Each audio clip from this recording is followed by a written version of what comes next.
It's perfect. Just perfect. I wish it wasn't. If Vladimir Putin, if Vladimir Putin masterminded the last week in Syria, he has gotten everything he could have asked for. Vladimir Putin was essentially the man in charge of making sure that Syria got rid of all of its chemical weapons under a deal with the Obama administration. And so it makes perfect sense to question whether President Bashar al-Assad would have checked with his most important patron, Vladimir Putin, before using chemical weapons that Vladimir Putin was supposed to have helped get rid of. It would be terribly embarrassing to Vladimir Putin if President Assad had exposed Vladimir Putin as having completely failed to get rid of those chemical weapons. You wouldn't want to be Bashar al-Assad in a conversation with Vladimir Putin after that, unless you had a conversation with him before that. Unless Vladimir Putin said, I have an idea. Go ahead. Do a small chemical attack. Nothing like the big ones you've done in the past. Just big enough to attract media attention so that my friend in the White House will see it on TV. And then Donald Trump can fire some missiles at Syria that'll do no real damage. And then the American news media will change the subject from Russian influence in the Trump campaign and the Trump transition and the Trump White House. It's perfect. It doesn't just change the subject. For most of the news media, it changes the conventional wisdom about the dynamic between Vladimir Putin and Donald Trump. President Trump has finally dared to do something that Vladimir Putin doesn't like. It changes everything. As long as you never question whether Vladimir Putin wanted all of this to happen this week. And when you question that and you look at what has happened, it's always worth remembering that if Vladimir Putin really does have ways, known or unknown, to Donald Trump to influence Donald Trump, then every day that is a good day for President Trump is a good day for President Putin. Now, not one word that I've just said could possibly have been said about any president prior to Donald Trump. Don't you miss those days when, if there was a chemical attack in Syria, you could be absolutely sure that President Assad and President Putin did not do that in order to help the image of the President of the United States? That is the world that Donald Trump has given us. That is the range of possibility Donald Trump has given us. You will hear opinion in this hour that is counter to the possible scenario that I've just outlined. But what you won't hear is proof that that scenario that I've just outlined is impossible. Because what the presidency of Donald Trump has shown is that with Donald Trump, anything is possible. You have heard in the last 25 hours pundits on television reaching for the momentous, as they always do, reaching for the line that, for better or worse, will get your attention. And so you have heard the profound pronouncement that last night Donald Trump became president of the United States. You should all be used to that by now. That whenever Donald Trump does something routine, something that most presidents would have done, pundits will rush to the microphone to marvel at how presidential the president has become.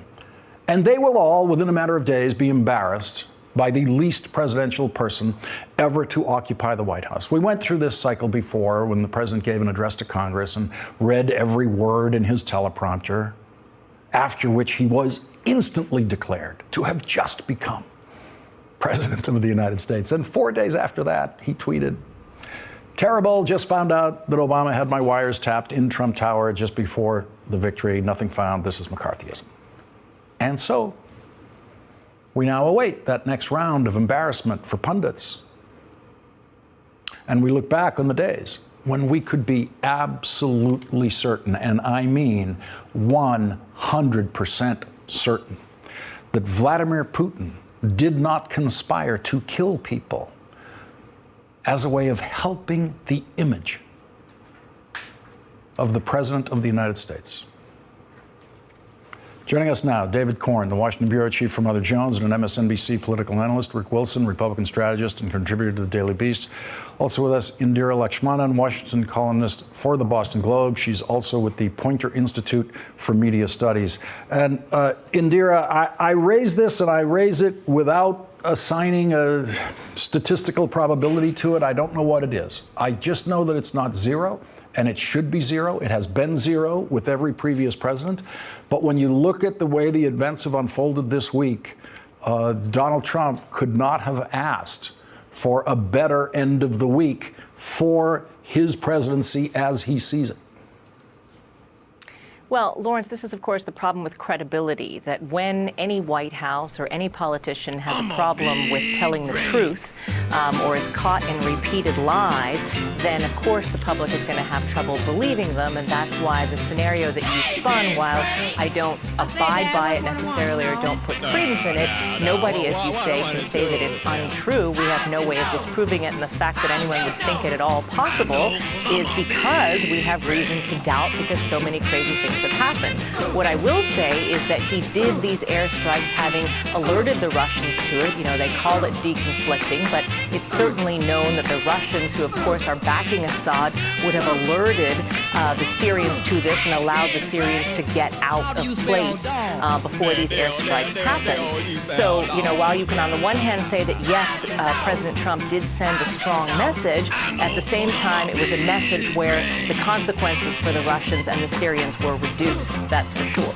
Yeah, and David Corn, they use weapons that won't harm the runways of that airfield. They know exactly how much they're limiting the damage to the airfield. You could go on and on about it, but if Vladimir Putin wants the Trump presidency to succeed so that he can manipulate the Trump presidency, Vladimir Putin is going to have to find ways to help him out. Well, yes, and perhaps, you know, there's talk about working on the sanctions if the Russians don't overreact. But the word I'm thinking about tonight, Lawrence, begins with F. That's feckless. Because you know, if Obama had done anything like this, a minimum impact launch, with telling the Russians, and it's a good thing you tell the Russians first so it doesn't escalate. Yep. And that, you know, the next day, as was reported today, the Syrians are back using the same airbase to launch strikes against civilian targets and rebels, that the Republicans and the right would be calling Obama feckless, as their favorite word for him. This didn't really matter, really didn't do anything, didn't really signal much. And so I do think while a lot of pundits, as you noted, went overboard last night and, you know, called him presidential, there's a lot to settle about this one episode. And I don't think, you know, a few days from now, a week or two from now, it may not look as glorious and thus as smart, if inspired by Putin, as it might look last night and this morning. Let's listen to what Nikki Haley said today at the United Nations. It could be that Russia is knowingly allowing chemical weapons to remain in Syria. It could be that Russia has been incompetent in its efforts to remove the chemical weapons. Or it could be that the Assad regime is playing the Russians for fools. The world is waiting for Russia to reconsider its misplaced alliance with Bashar Assad. The United States will no longer wait for Assad to use chemical weapons without any consequences. Those days are over. And Rick Wilson, it could also be that Vladimir Putin was complicit and aware of this chemical weapons attack. Look, Vladimir Putin is a former intelligence officer, a classic sort of Russian Chekist, and this is a guy who stacks bodies like cordwood in his own country to suit his political ends. I put zero past Vladimir Putin in this sort of thing, and the fact of the matter is, you know, the emotional reaction by Donald Trump to this week to set off a one and done attack that was supposed to be a signal. I think people are way over interpreting the consequences of this in the short and long term. I don't think this means anything to Putin. I think he's laughing all the way to the bank on this. He doesn't care that Trump got a little credit for it. He likes that, I think, and it doesn't do anything to change the actual behavior of the Assad regime, and it doesn't dismiss the Russian client's status of Syria to Russia. I don't think it does much. I don't think it moved the ball at all. You know, it let President bang, bang, whoosh, whoosh. He got to turn the key and watch the pretty rockets go, but I don't think it did anything beyond that. And Indira, if there is no real Russian response beyond Vladimir Putin's mandatory statement today saying that it was an act of aggression, might not Donald Trump and the Trump White House be grateful that there was no larger response from Russia in this? And could that then mean hands off Russia in Syria? I mean, sure, Trump does not want to escalate this into a problem between the United States and Russia. But I think the bottom line here is we have to look at the broader question of all of this, which is what is Trump's actual policy in Syria? And in my column in today's paper, what I wrote about was it's very hard to send a message if you don't have a message to send. And Donald Trump's policy to Syria has been Oppositville. Basically, 4 years ago, when there was the first chemical weapons attack in Ghouta, he sent out this tweet storm to President Obama in which he said, don't strike Assad, don't do this, it's going to be a disaster, there's no percentage in it for the United States, it's a mess, don't do it. Now he does exactly the opposite. It seems like the Trump doctrine is do the opposite of what Obama would do. Right. You know, it's in fact fewer people were killed in this chemical weapons attack than in the last one 4 years ago. So I think the question is, you know, just a few days ago his people, Nikki Haley and Rex Tillerson, were saying Assad can stay in power. Now they're saying Assad has to leave. So what is their actual policy beyond 59 airstrikes? What's the next move? It's got to be sanctions. It's got to be diplomacy. At the end of the day, wars don't end with a bunch of airstrikes. Wars end with actual negotiations and diplomacy. So they have to have a plan B. And I don't think they've actually thought this through. A few days ago, they were going to let Assad stay in power. Now they're suddenly doing airstrikes. So they need to actually think through what is the next plan they're going to do. And I'll say just very quickly, on my flight from Washington to Boston tonight, both Senator Markey and Senator Elizabeth Warren were on the same flight, and I spoke to both of them and asked them, you know, what do you think? What next? And both of them were very clear that they think the president has to come to Congress if he's going to do anything beyond this in terms of an authorization for more military force. So the president says he's ready to do more. I think he's going to find a Congress that's resistant to letting him do more without coming and first asking for permission. I'm reserving my seat on the Friday night Washington to Boston flight next Friday night. That's the place. It was a good one. That's the place to be for that. And David Corn, the possibility here that no one in the administration has a hint of a policy. Rex Tillerson, if you look at what he's saying days ago, had no hint of a policy. Suddenly now he's supposed to be saying to the Russians, this is what we need in Syria. This is someone who hadn't given it a thought prior to Tuesday. Well, this is war by impulse. Donald Trump had a policy, so to speak, for a couple of years now. Don't do anything. Then he changed his mind on the basis of a graphic, gruesome attack, but one that wasn't much different from what we've seen in the past. And as Indira just pointed out, there was no strategy beyond the attack. Rex Tillerson is due to, to see Putin soon. What is he going to say? What is the policy here? What is the policy about any other region? What is the policy in terms of Iraq and Iran? I mean, we just don't have any, because ultimately, it's not about policy for Donald Trump. It's about himself. Go ahead, Rick. No. David's right. This is policy by impulse, and it's not what you saw last night was an action, not a policy.